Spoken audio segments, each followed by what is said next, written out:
शनि महाराज आ गए एक बार हनुमान जी के ऊपर। शनि की 7.5। यदि किसी ज्योतिषाचार्य के पास गए और उसने आपसे कह दिया कि शनि की 7.5 है, तो आदमी का आधा वजन तो उसी समय खत्म हो जाता है। बोले कि शनि की 7.5। अच्छा एक बात कहें, शनि की दशा जिस पर आती है ना, ऐसा जरूरी नहीं सब बुरा ही होगा उसका। यदि शनि प्रसन्न हो जाए तो सब अच्छा भी हो जाएगा। शनि प्रसन्न हो जाए तो उसको खाकपति से अरबपति भी बना देगा, और शनि नाराज हो जाए तो शनि 7.5 साल में अरबपति से रोडपति भी बना देगा। तो शनि की महादशा होना, शनि की 7.5 आना, ये कोई बुरी बात नहीं, लेकिन लोग अधिकतर सोचते हैं शनि जिस पर आता है, 7.5 आती है, उसका वही होता है। एक बार हनुमान जी के ऊपर आ गए शनि महाराज। हनुमान जी बोले, कहो गुरु भाई कैसे आए? बोले कुछ नहीं हनुमान जी, आपकी राशि के ऊपर 7.5 साल के लिए हमको आना है। हनुमान जी बोले, अच्छा हमारे ऊपर आओगे? बोले हाँ आएंगे। बोले सिर पर तो बैठ नहीं पाओगे, क्यों? बोले रघुनाथ जी के चरण विराजमान है। बोले कहाँ बैठूं? कंधा पे बैठा लो। कंधे पे आसन है भगवान का, राम लखन दोनों बैठे थे ना, इसलिए आसन पर और कोई नहीं बैठेगा, तो वक्षस्थल पे बैठा लो। बोले तू नहीं जानता, पूरी दुनिया जानती है, राम सिया विराज रहे हैं हमारे हृदय में, तू कैसे बैठ जाएगा? तो बोले कहाँ बैठ? हाल के लिए हनुमान जी भ्रमण पर निकल गए। कभी पहाड़ पर चले जाएं, कभी समुद्र के भीतर चले जाएं, कभी एक छलांग मार के कहीं कूदें, कभी कहीं कूदें। पूंछ तो सब जगह टकराती हुई चले शनि के, कभी कहीं से हाथ टूटे, कहीं से पैर टूटे, कहीं से सिर में लगे, हाथ पांव सब टूट टाट गए शनि के। 7 साल बाद जब हनुमान जी की लीला पूरी हुई, जैसे ही देखा तो पूंछ में से शनि गिरा, चरणों में गिर गया। बोले महाराज आज के बाद कभी नहीं आऊंगा आपके ऊपर। बोले मेरे ऊपर नहीं, जिसके हृदय में रघुनाथ जी हो उसके ऊपर ही नहीं जाना तुम कभी, नहीं तो यही दशा होगी। शनि बोला, बोले महाराज हाथ पांव टूट गए, इसके लिए कोई लेप बता दो। हनुमान जी ने राम मंत्र पढ़ करके सरसों का तेल दे दिया। बोले लो इसी को लगाते रहो। आज तक शनि को सरसों का तेल ही चढ़ाया जाता है, बेचारे की पीड़ा वीड़ा दूर हो जाए। विवेकी बनो तो श्री हनुमान जी जैसे बनो। हनुमान जी का विवेक अद्भुत है। ज्ञानी रावण भी है और ज्ञानी हनुमान जी भी हैं, लेकिन रावण के ज्ञान में विवेक नहीं है, हनुमान जी के ज्ञान में विवेक है। और विवेक कहां प्राप्त होता है? बिनु सत्संग विवेक न होए। और ये सत्संग कहां मिलता है? बोले राम कृपा बिन सुलभ न सोई। ज्ञान होना चाहिए, कैसा ज्ञान? विवेक युक्त।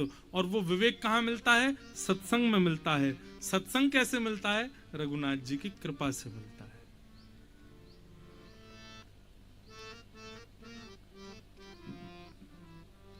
ज्ञानी होना विवेक की बात, ज्ञानी होना बड़ी बात नहीं है। जगन्नाथ भगवान के एक परम भक्त हुए, उनका नाम था श्री माधव दास। क्या नाम था? माधव दास। माधव दास जी का चरित्र बहुत सुंदर है, श्री जगन्नाथ जी के भक्त। एक बार काशी का एक बहुत बड़ा विद्वान, वो जगह जगह जाते और विद्वानों से जाकर के कहते मुझसे शास्त्रार्थ करो। शास्त्रार्थ में विद्वान जब हार जाते तो कागज कलम देते और बोलते इस पर लिखो कि हम इनसे हारे हैं और आइंदा ये कभी भी हमारे गांव में आएंगे, हमारे शहर में आएंगे, इनकी भोजन की, इनकी रहने की सब व्यवस्था हम करेंगे। हारने वाले विद्वान से लिखवा लेते थे और वापस काशी जाते और विद्वत परिषद में जाके दिखा देते, देखो मैंने फलाने स्थान के विद्वान को भी हरा दिया, मैंने वहां के विद्वान को भी हरा दिया। तभी काशी में एक आए, उन्होंने कहा तुम जगन्नाथपुरी गए हो? बोले नहीं अभी तक वहां नहीं गए। बोले वहां पे एक माधव दास नाम का एक भगवान का भक्त है, बड़ा विद्वान है, उसको हरा के दिखाओ तो माने। काशी का विद्वान पहुंच गया जगन्नाथपुरी। विद्वान का परिचय क्या है? विद्वान का परिचय विद्वत्ता है, लेकिन विवेकी का परिचय क्या है पता है? वो अपनी विद्वत्ता को छुपाएगा। एक बात कहूं, अपनी योग्यताओं को छुपाना ये मानव का एक सगुण है। जो बात बात पे अपनी योग्यताएं प्रकट करते रहते हैं ना, हम तो बहुत अच्छा गाते हैं, हम तो बहुत अच्छा बोलते हैं, हमारे पास तो ऐसी गाड़ी, हमारे पास तो ऐसा घर, हमारी फैक्ट्री इतनी बड़ी, हमारा बेटा ऐसा, हमारी बेटी ऐसी। ऐसा नहीं करना चाहिए।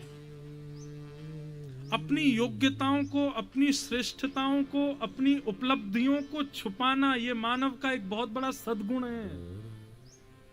पूज्य पिताजी महाराज के सदगुरुदेव भगवान, हमारे पूज्य पिताजी के गुरुदेव मलुकपीठ वाले महाराज जी, उनको सेवा कुंज वाले गुरु जी कहते हैं। भागवत का अध्ययन महाराज जी ने गुरु जी से ही किया।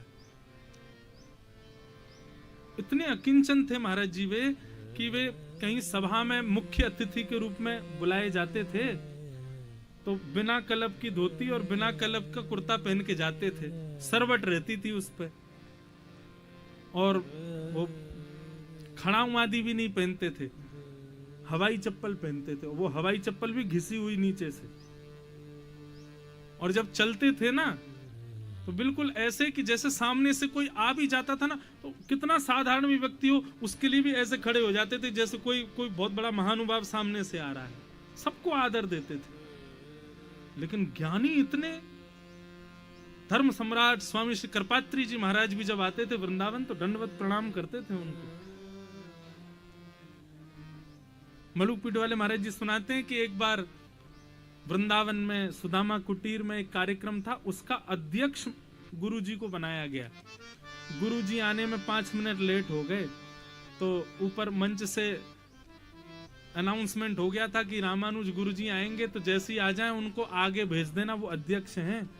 रामानुज गुरुजी आने में थोड़े से विलंब में आ गए और बेचारे इतने दीनहीन अकिंचन से थे तो लोग बागों ने उनको पीछे ही बैठा दिया, तो चप्पलों में ही बैठ गए बेचारे।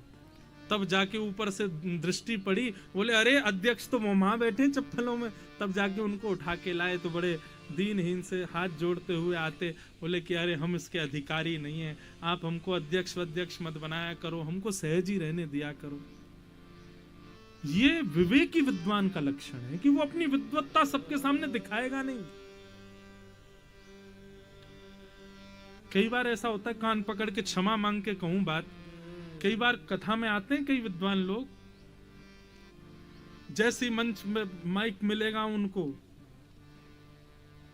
ठीक है आप गुरु परंपरा के मंत्र कहो, अपनी आचार्य परंपरा के मंत्रों को कहो। कई लोग वो इंग्लिश में बोलने लग जाते हैं। क्यों बोल रहे हो इंग्लिश में? किसी को समझ तो आ नहीं रहा है। यहाँ पे बेचारे सामान्य श्रोताजन बैठे हैं, हिंदी में साधारण बोलो, लेकिन उनको दिखाना कि हमको अंग्रेजी आती है। कई जगह होते हैं उद्धारा प्रभा संस्कृत बोल रहे हैं, दय दनादन संस्कृत। अरे ठीक है आप विद्वान हैं, लेकिन सबके सामने क्यों? ताकि सबको पता चले हमको आती है। ये विद्वान का लक्षण हो सकता है, लेकिन विवेकी विद्वान का लक्षण है कि वो अपनी योग्यताओं को छुपाएगा।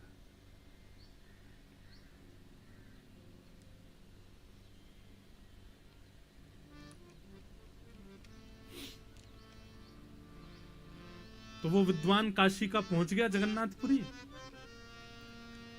और जगन्नाथपुरी जाकर के पूछा माधवदास कहाँ रहते हैं? बोले सामने कुटिया माधवदास की है। अंदर कुटिया में गए, माधवदास जी बेचारे बैठे थे। इतने में ही वो विद्वान जैसे ही आए, माधवदास जी ने देखते ही साष्टांग प्रणाम किया।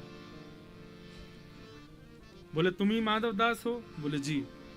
समय नहीं है हमारे पास, जल्दी आसन लगाओ, 2 आसन लगा के बैठो, हमसे शास्त्रार्थ करो। माधवदास जी बोले प्रभु, वैष्णव का एक और लक्षण। अच्छा एक बात कहें, कल से कागज पेन और लेके बैठो, कुछ भी अच्छा लगे तुरंत लिख लो। वैष्णव का एक और लक्षण कि वैष्णव सदैव विवाद से बचता है। जो विवाद हो रहा हो कहीं पर, वहां जबरदस्ती टांग अड़ा के पहुंचे, बीच में कूदे, वो वैष्णव नहीं हो सकता।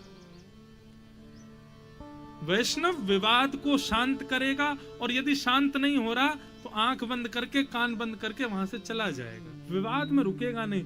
और कोई उसी के साथ भी विवाद करेगा तो वो हार मान लेगा पहले ही, मैं हारा तुम जीते। ये वैष्णव का लक्षण है। तो जैसे ही उस विद्वान ने कहा कि अरे माधवदास चलो हमसे शास्त्रार्थ करो, माधवदास जी बोले क्या करना पड़ेगा? बोले किसी शास्त्र को लेकर के चर्चा करेंगे, जो जीतेगा वो हारने वाले के आगे पत्र में लिखेगा कि भाई आइंदा से तुम्हारा सेवक मैं हूं, तुम्हारी सब सेवा व्यवस्था सब मैं करूंगा। माधवदास जी बोले मैं पहले ही हार मान लेता हूं। और आप लाइए कलम पत्र मुझको दे दीजिए, मैं उसमें लिख देता हूं कि मैं आपसे हार गया। आइंदा आप कभी जगन्नाथपुरी आएंगे, आपकी भोजन रहने खाने सबकी व्यवस्था मैं करूंगा। अरे नहीं नहीं, शास्त्रार्थ करो। बोले नहीं प्रभु, मैं शास्त्रार्थ नहीं करूंगा, हार पहले ही मान लेता हूं। विद्वान ने दे दिया, बोले ठीक है, इस पर्चे में लिख दो। माधवदास जी ने लिख दिया, अमुक नाम के व्यक्ति ब्राह्मण आए हैं काशी से आज जगन्नाथपुरी में, इस स्थिति को मैं इनके द्वारा शास्त्रार्थ में हारा गया हूं। आज के बाद जगन्नाथपुरी ये कभी भी आएंगे, इनके रहने खाने पीने सोने की सब व्यवस्था माधवदास करेगा। नीचे अपना हस्ताक्षर कर दिया, दे दिया। वो व्यक्ति वहां से दर्शन करके चले गए। काशी पहुंचे, काशी में जाकर के उस व्यक्ति को पढ़ा। बोले तुम कह रहे थे ना, बोले माधवदास को हरा के दिखाओ, तुम माने, लो पढ़ लो पत्र, हमने हरा दिया उसको। बोले ऐसा हो नहीं सकता, माधवदास नहीं हार सकते तुमसे। बोले नहीं, हार गए, देख लो, उन्होंने खुद ने लिखा है। पत्र खोल करके देखा, बोले अमुक नाम के व्यक्ति जो काशी से जगन्नाथपुरी इस स्थिति को आए थे, आज ये शास्त्रार्थ में मुझसे यानी कि माधवदास से हार गए हैं, और आइंदा ये कभी भी जगन्नाथपुरी आएंगे तो आके मुझे दंडवत प्रणाम किया करेंगे, और आकर के मेरे लिए राशन पानी सब लेके आया किया करेंगे। मैं कभी भी काशी आऊंगा तो मेरी सारी व्यवस्था यही ब्राह्मण देवता किया करेंगे। और नीचे हस्ताक्षर माधवदास। बोले इस पे तो लिखा है कि तुम हार गए हो। बोले ये कैसे हो सकता है? मेरे सामने माधवदास ने अपनी हार स्वीकार की, मेरे सामने पत्र लिखा, ये बदल कैसे गया? सब हंसी मनाने लगे, सारे काशी के विद्वान उनकी हंसी मजाक करने लगे। रात भर भी नहीं रुके, तुरंत भागे जगन्नाथपुरी और माधवदास को पकड़ दिया। बोले क्यों रे, मुझसे झूठ बोलता है और पत्र में उल्टा लिखता है? बोले क्या लिखा? बोले देख, इसमें लिखा है कि मैं तेरे से हार गया। बोले ये मैंने नहीं लिखा है, मैंने तो तुम्हारे सामने लिखा था कि मैं हार गया, लेकिन ये बदल कैसे गया मुझे नहीं पता। बोले नहीं, सब तेरी चाल है, तुझको कोई टोना टोटका आता है, तूने लिखा कुछ था और चुटकी बजा दी होगी, कुछ किया होगा, तंत्र मंत्र उसी से बदल गया। अब की बार दूसरा होगा। बोले क्या?